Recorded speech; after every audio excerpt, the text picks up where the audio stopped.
Hi, I'm Brian Kingsley. I'm the proud Chief Academic Officer for the Charlotte-Mecklenburg schools, and I have the blessing to work for 9,000 teachers, and I'm glad that you're one of them. A few months ago, I sent each of you an open letter called What Matters Most. It detailed our need as a system to guarantee a viable curriculum for both you and our students in each and every one of our classrooms. Together, we've learned that quality matters, and I'm so excited to provide you high quality resources. In fact, we believe they are the highest quality instructional resources available today in the market. Months have gone into the selection of these resources, and many, if not most of you, have been a part of that journey through either providing us feedback through field testing, feedback through our community input sessions, feedback through just open emails that myself and our team have received to talk about the selection process with an eagerness to begin implementing. And that's why we're here today. Your presence today speaks to your passion and, most importantly, your professionalism.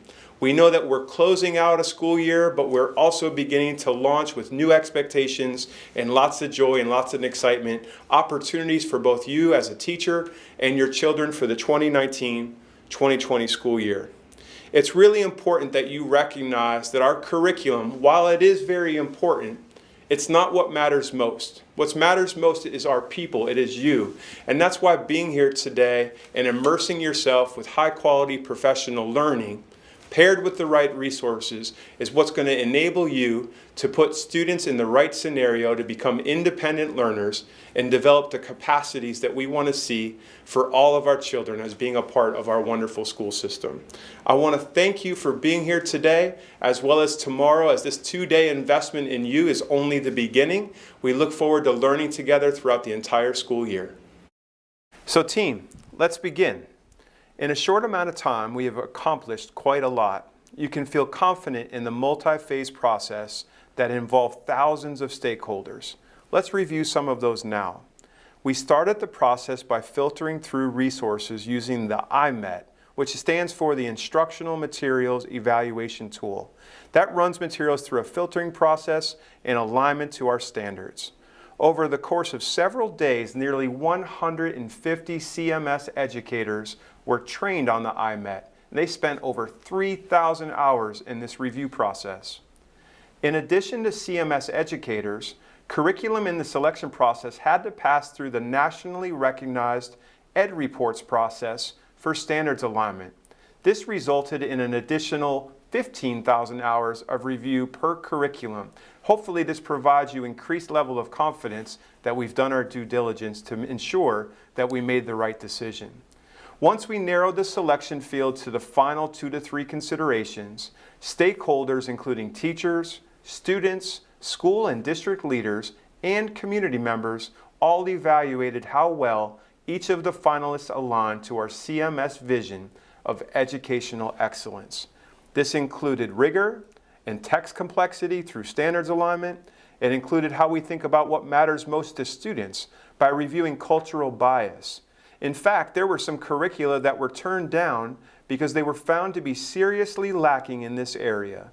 CMS students should be able to see themselves in the curriculum, and the curriculum experience should also value the assets of our children bring to the classroom each and every day.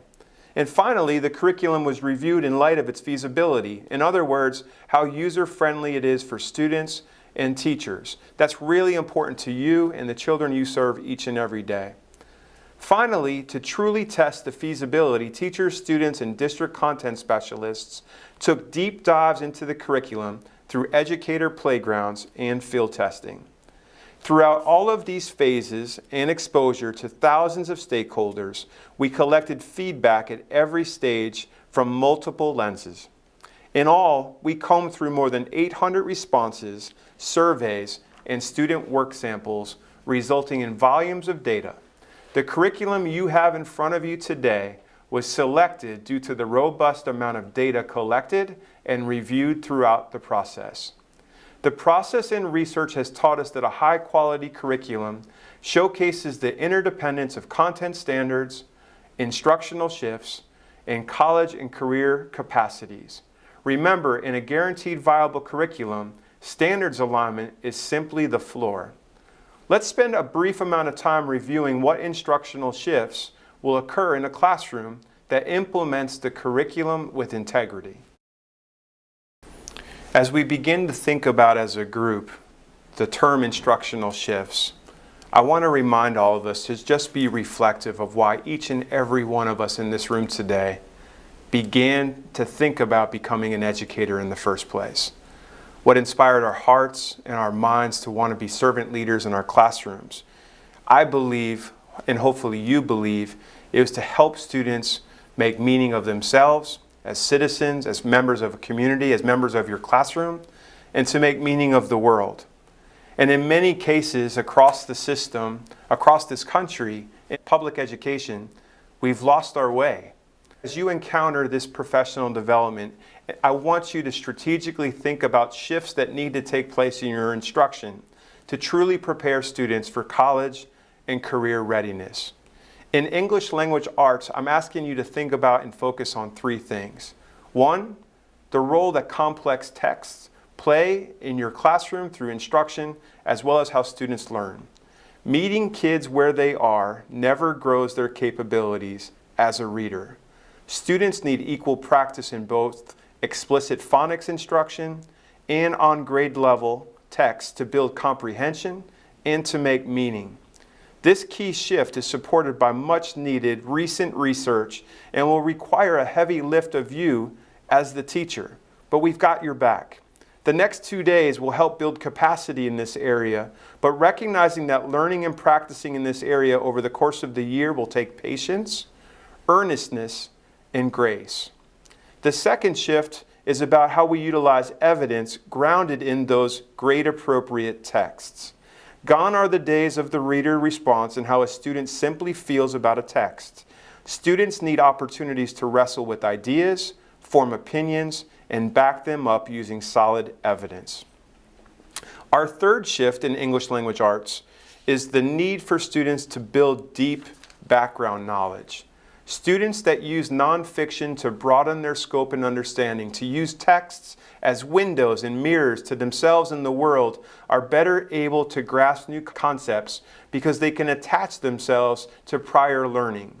Text sets that support anchor texts intentionally help build a student's knowledge on key topics, helping make major moves at eradicating inequities. It's so important. As we begin to think about instructional shifts for mathematics, the first shift that I'd like us all to begin to think about and learn together is on how we need to ensure that our instruction must focus on the major work of the grade. Before our changes in standards almost a decade ago, teachers like yourself felt a ton of pressure to cover so many topics that many may have repeated throughout grades and only been able to do that an inch deep and a mile wide. In fact, many of you, as I've had an opportunity through teacher focus groups, still feel that way today. It is important that our instruction not only focus only on the major work of the grade, but that our instruction provides coherence across major topics. That's the second shift, providing coherence. This allows topics to be explored a mile deep and for us to make connections across grade bands. As we begin to deepen our focus and provide coherence to our students with their learning, the third and final shift in mathematics deals with how we approach rigor through the development of conceptual understanding, procedural fluency, and real-life application. In many math classes today, we are very good at developing the procedural fluency of our students, but it's not always in service of students understanding the why behind the numbers, behind the math, and it's not also always in service of providing opportunities for students to apply that mathematics to real-world applications. Our local workforce is demanding that our children become graduates that are problem solvers, that can communicate around complex thinking, and the role that mathematics plays in their learning is so critical for our children to be able to be those citizens in our very own community. The way that we approach rigor in mathematics is very often referred to as a three-legged stool. Quality math instruction cannot occur unless all three elements are taught with equal intensity. We've reviewed the necessity of standards alignment in high-quality curriculum and how instructional shifts transform the student experience. So let's begin to review what we mean when we reference college and career-ready capacities. I'd love for you to locate the document, which is one of 3 key foundational documents in CMS at your table that looks like the document that you now see on your screen. Please spend a few minutes reviewing the capacities and their descriptions. As we provide you time to read this very important foundational document to our district, which truly is our new emerging vision for learning for all students in CMS, I would love for you as a teacher and today as a learner to please make notes of sentences, phrases, and words that speak to your mind and your heart as you reflect upon your own practice in your own classroom. We recognize that in many and most cases, today is your first opportunity to interact with this document. That vision may not be completely shared yet, but as you begin to think about how you plan for instruction, as you begin to think about your mindset around how you will receive learning today and tomorrow, I ask with you to have an aspiration to not see this document as a hope. In your PLCs, and as you sometimes plan individually, I ask that you continue to have this document in front of you and be reflective upon the particular behaviors and actions that we ask kids to participate in and back them up against these capacities.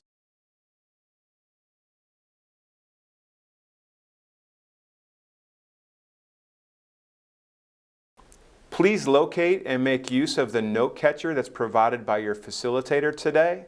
It's important that you recognize that these capacities are identified in many places around this recent investment with your new curriculum. And I'm excited for you to have the opportunity to see that for yourselves today. Throughout the training, remember to stop, take notes on specific action steps within the adopted curriculum, and ensure that it continues to link to your own learning and the We Are Ready document. As a district, we believe that high expectations, high quality resources, and high performing teachers are exactly what every one of our students deserve. I want to thank you for allowing us the opportunity to invest in you, to invest in your craft. We look forward to learning and growing with each other together throughout the course of the year, because our success is really built upon one another, investing in each other, listening to one another, and making sure that we recognize that this is a commitment not just for today, but for the goals of our entire strategic plan. I invite you to dive deeply into the learning around your new content and curriculum with joy. I wanted to provide this opportunity of learning with you before you left for this summer, knowing that many of you like to get out ahead to ensure that as we begin the 1920 school year, you want to make sure that as those bright-eyed children enter into your classroom, that you have the opportunity to hit the ground running. You've deserved these resources for a really long time, and we are so glad to be able to provide them to you. I look forward to working with you throughout the course of the year. Thank you so much.